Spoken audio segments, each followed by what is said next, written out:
माझा सब्जेक्ट आहे ना डॉक्टरेटचा food culture and impact on community wellbeing हा माझा सब्जेक्ट आहे थिसिसचा.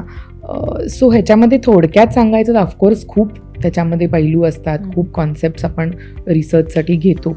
पण खाद्य संस्कृतीचा कम्युनिटीजवर होणारा परिणाम किंवा वेगवेगळ्या कल्चर्सच्या खाद्य संस्कृती, त्याच्यावरती ग्लोबलायझेशनचा होणारा इफेक्ट, फ्युजन फूड आज आपण बघतो तर फ्युजन फूडमुळे काय घडतंय, फूड कल्चर असतं काय, म्हणजे प्रत्येक कम्युनिटीचा आपण बघतो. महाराष्ट्र जरी घेतला तरी महाराष्ट्रामध्ये अनेक कल्चर्स आहेत.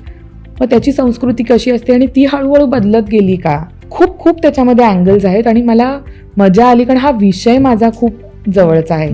सो खूप मजा आली हा रिसर्च करताना आणि मला वाटतं त्याचा मला व्यवसायात खूप उपयोग होतो आहे, कारण त्याच्या अनेक गोष्टी मला त्यातून उलगडत गेल्या, शिकायला मिळालं.